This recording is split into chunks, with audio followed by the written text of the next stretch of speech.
initial treatment, starting with the drying of the roast. Typically, the roast is dry by applying a generous amount of salt all the way around the roast and allowing it to dry in the refrigerator for a minimum of 24 hours. However, it's my belief that we can begin infusing flavor throughout the meat from beginning to end using a combination of flavors. This hunk of meat is the ever so popular rib roast. Absolutely beautiful. Look at all that marble and that fat, which is very typical for this cut of meat. And for this recipe, this fat is absolutely necessary. The first thing that I'm going to do is I'm going to be trimming some of that fat. It's perfectly marbled and gorgeous. Check it out. It's absolutely beautiful. And to take this classic recipe to a different level, I'm going to be using a mixture of fresh rosemary, black pepper, salt, red chili flakes, and orange peel. And that's gonna take this roast from great to amazing. Rib roast is a classic recipe, and today I'm gonna share with you my version for this amazing classic, using a combination of ingredients and flavors such as fresh rosemary, orange zest, fresh or dry is fine, salt, and I'm using pink Himalayan salt. You can use the salt of your choice. Freshly ground black pepper, and as an optional ingredient I'm going to be using some red chili flakes. I like to use red chili flakes in these kinds of recipes because it adds a different level of flavor. Let's get started.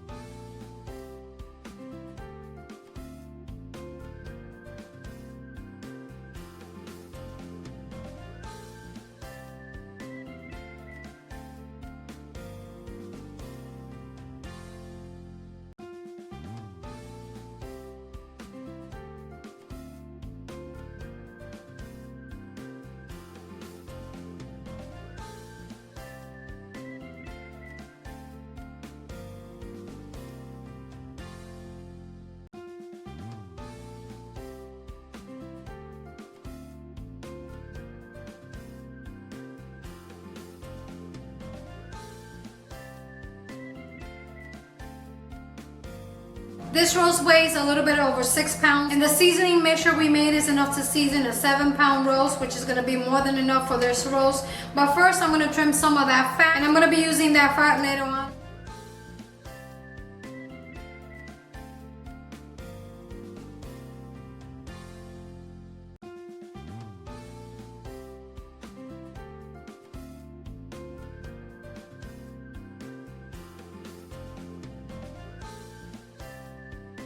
Okay, once you're done trimming the fat, you can use this fat to make Yorkshire pudding. That is the perfect pairing for this amazing rib roast. If you're not gonna make the Yorkshire pudding, you can store it in the freezer for later use. We're gonna be seasoning the roast, and the object of seasoning the roast is to allow it to air dry in the refrigerator for a minimum of 24 hours.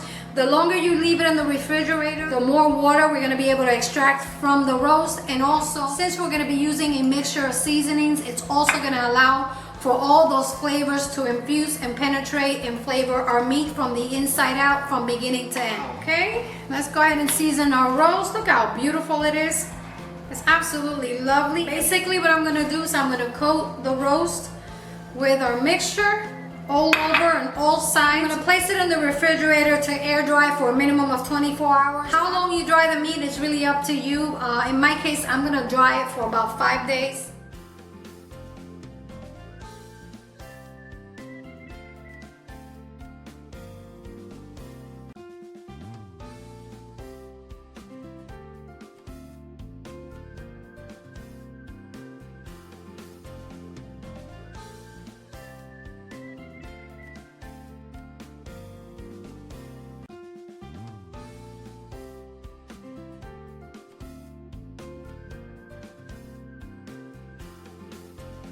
Check it out, it's perfectly seasoned, and I'm gonna place it in the refrigerator in a pan covered with a net. I'm gonna be using one of these fermentation nets just to keep it nice and tightly wrapped. And I'll see you back in a few days.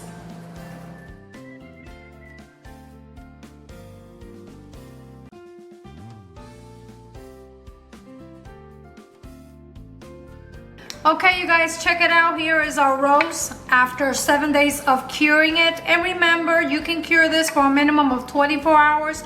I like to cure mine for a longer period of time because the longer you allow the roast to cure with these lovely flavors, the better tasting your roast is gonna be. And it's gonna imbue flavor from beginning to end, which is my goal for this particular roast. And since we use that lovely coating of our fresh rosemary, red chili flakes, black pepper, and that orange zest, all those flavors have penetrated beautifully into our rib roast. But like I said, you could leave it for a minimum of 24 hours and that'll be fine. But check it out. Look at how beautiful it looks, and it does smell absolutely amazing. It is perfectly dried, and look at that. To finish it, I have here a mixture of salt and pepper, and I'm going to be using this mixture to re-season the roast.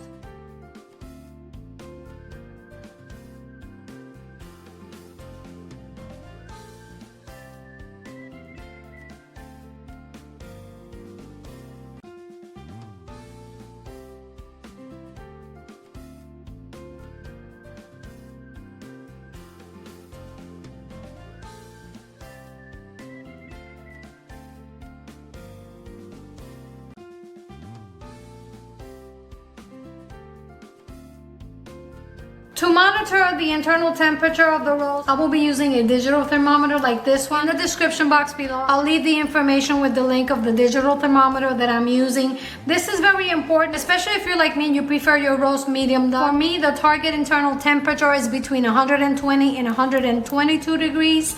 Carryover cooking time result and the perfect medium done roast. If you don't have a digital thermometer like this, for a roast this size, it should take between 2.5 to 3 hours.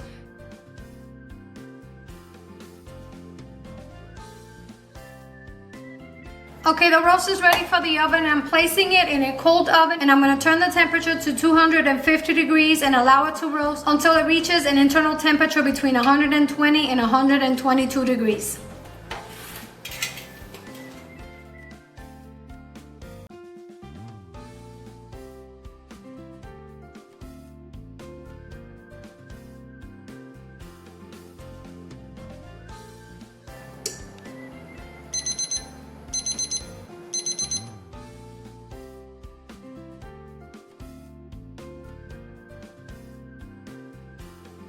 When the roast reaches an internal temperature between 120 and 122 degrees, remove it from the oven and allow it to rest for a minimum of 30 minutes to an hour to allow the roast to absorb all those natural juices from the roast, making it a very delicious roast. That's very important. And that carryover cooking time during the resting period should increase the internal temperature an additional 12 to 15 degrees for the perfect roast.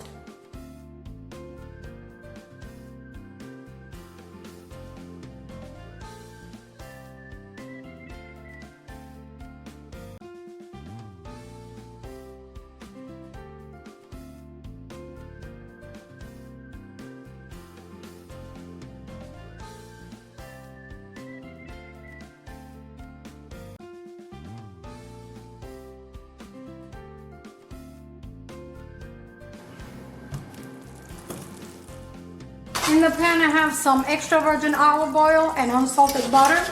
To the olive oil, I'm going to add some onion.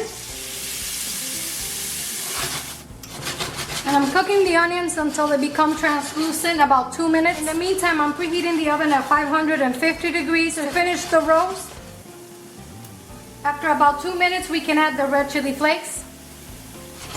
The red chili flakes are optional. I like to add red chili flakes to give it a little kick, but like I said, that is optional. Add the black pepper and the fresh rosemary. And we're gonna cook them for about 2 minutes until the rosemary and the onions become fragrant at medium-low heat. You don't wanna burn your onions.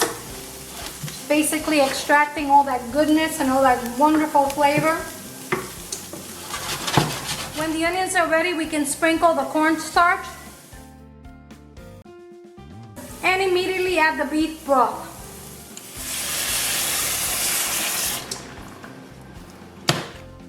And continue simmering the beef broth for about 5 to 7 minutes on medium-low or until it begins to thicken.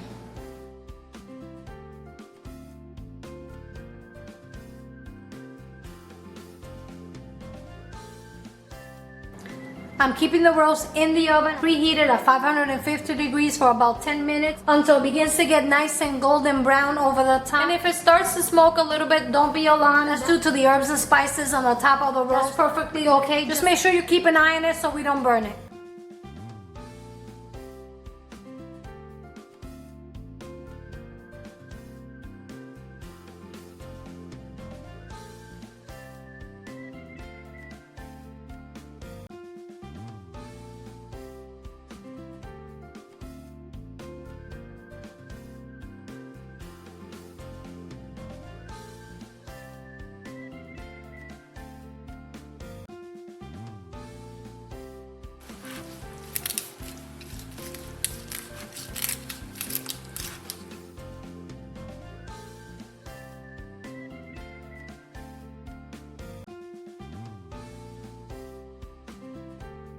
Finally, my friends, there you have it, my version of rib roast. Check it out. Look at how beautiful it is. It is perfectly cooked.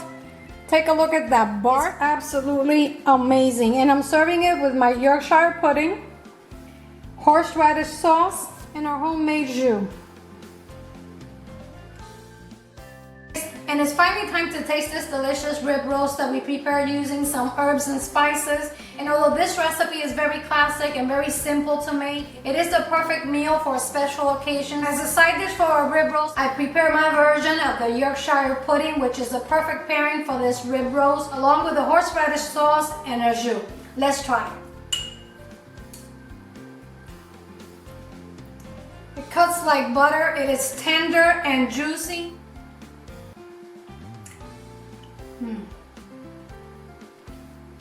Oh my goodness. Wow. Oh my goodness. That is so good.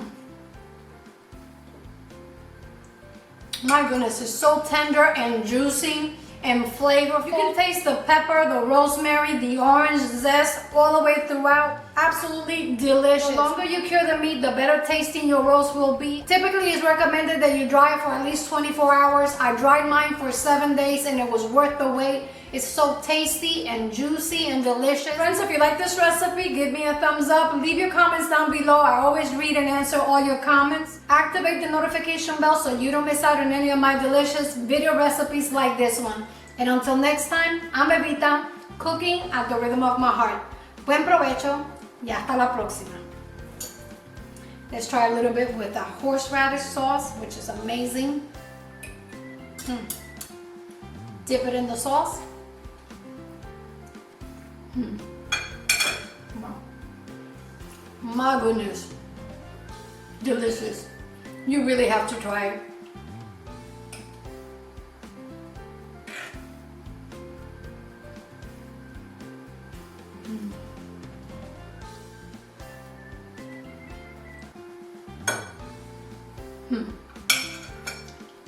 Wow, delicious.